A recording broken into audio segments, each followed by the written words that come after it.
Data మొత్తం అఫీషియల్గా ఉన్నది, వాళ్ళకి యాక్సెస్ ఇస్తామని చెప్పినాము. పబ్లిక్ డొమైన్లో పెట్టేటప్పుడు మిగతా న్యాయపరమైన చిక్కులను కూడా చర్చించుకొని ఇవ్వాల్సి ఉంటుంది. ఇప్పుడు ఎనాలిసిస్ చేసి ఇచ్చిండ్రు వాళ్ళు. ఇప్పుడు ఎక్స్పర్ట్స్ కమిటీని అందుకే వేసినాం. కంప్లీట్ డేటా ఎనాలిసిస్ చేసి ఇప్పుడు నేను ఎలా చెప్పగలిగిన 3.9% they have declared as a no caste. మాకు కులమే లేదని 3.9% ఇచ్చిండ్రు. ఇదంతా డేటా ఎనాలిసిస్ చేసినాము. ఇది ఒక్కరోజు కోసం ఒక సంవత్సరం కోసం చేసింది కాదు. అన్నిటినీ రేపు క్యాబినెట్లో చర్చించిన తర్వాత శాసనసభలో ప్రవేశపెడతాము.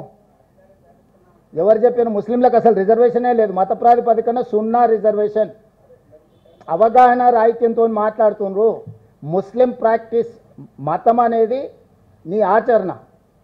హిందూ మత సాంప్రదాయాలను పాటించే వాళ్ళు ఉన్నారు, ముస్లిం మత సాంప్రదాయాలను పాటించే వాళ్ళు ఉన్నారు, సిక్కు మత సాంప్రదాయాన్ని పాటించే వాళ్ళు ఉన్నారు, జైన్ మతాన్ని పాటించే వాళ్ళు ఉన్నారు, క్రిస్టియన్ మతాన్ని పాటించే వాళ్ళు ఉన్నారు, ఎన్నో రకాల మతాలను సాంప్రదాయాలను పాటించే వాళ్ళు ఉన్నారు, బౌద్ధం కూడా స్వీకరించిన వాళ్ళు ఉన్నారు. ఇవన్నీ మాకు ప్రాతిపదికనే కాదు, వెనుకబాటుతనమే ప్రాతిపదిక.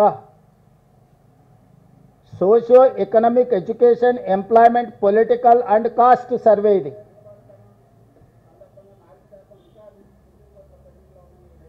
ఎవరు చెప్పారండి?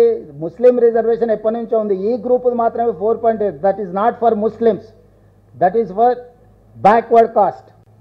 మీ ఇంటర్ప్రిటేషన్లోనే, మీ అనువాదంలోనే తప్పులు ఉన్నాయి. గతంలో ఏబిసిడి ఉండేది, ఇప్పుడు ఈ యాడ్ అయింది.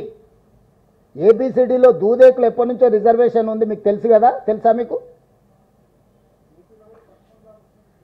చాలామంది ఉన్నారు. 1979 నుంచి రిజర్వేషన్లు ఉన్నాయి ముస్లింలకు. చాలా కులాలు ఉన్నాయి, నా దగ్గర పూర్తి డేటా ఉంది.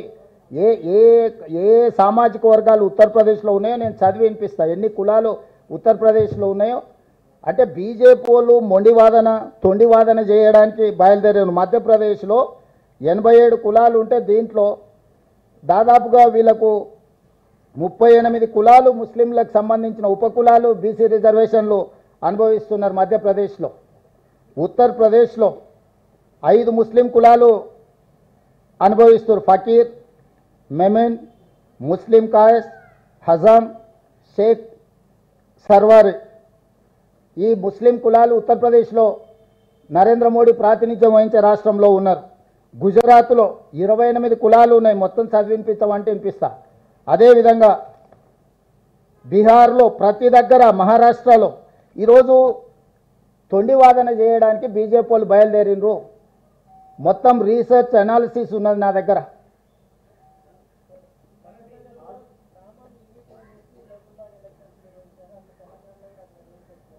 ఇప్పుడు చాలామంది చాలా చెప్తారు, నేను Telangana model పాటించమంటున్నా.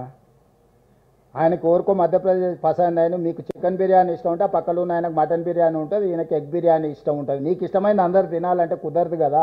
Telangana is one of the best model, latest model. Telangana is the role model for the country. You have to adapt Telangana model. That's all. That is what my advice to prime minister. ఏది అమలు చేయకపోతే చెప్తాం, పార్లమెంట్లో చెప్తాం. అమలు చేయకపోతే వ్యూహం ఉంటుంది కదా. రైతు వ్యతిరేక 3 నల్ల చట్టాలు తీసుకొచ్చాడు మోడీ, అమలు చేయను అన్నాడు. అమలు చేయనంటే ఏం చేసినాం? బీజేపీ మెడలోంచి అమలు చేయించి, రద్దు చేయించి, దేశ రైతులకు క్షమాపణ చెప్పించినాం నరేంద్ర మోడీతోటి.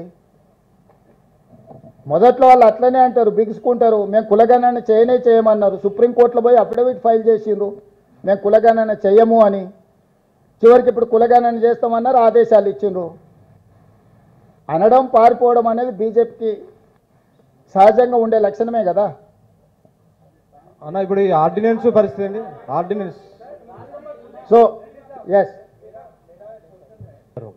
तो मैं एक बात साहब कहना चाहता हूँ. इसीलिए हम तेलंगाना राज्य सरकार के तरफ से हमारे मंत्रीगण के साथ साथ हमारे लोकसभा राज्यसभा एमपीओं के साथ साथ कल हम लोग leader of opposition in Lok Sabha Rahul Gandhi ji से, leader of opposition in Rajya Sabha Mallikarjun खड़गे जी से कल सवेरे हम लोग मिलने वाले हैं.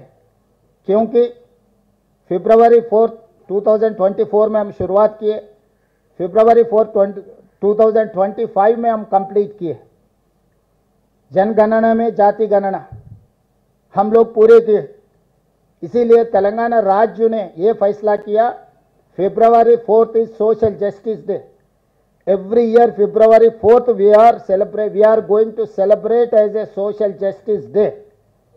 We have done meticulously, scientifically, and we have passed a resolution, we have passed a bill 42% education employment में ओबीसी रिजर्वेशन देने के लिए, और politics in local bodies 42% reservation के लिए हम बिल बनाए।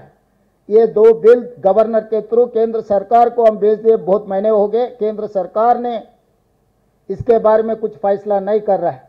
इसीलिए अभी लोकसभा राज्यसभा चल रहा है, इसीलिए सड़क से लेकर संसद तक लड़ने के लिए हम तैयार होकर तेलंगाना राज्य से हम सब लोग दिल्ली आ चुके हैं।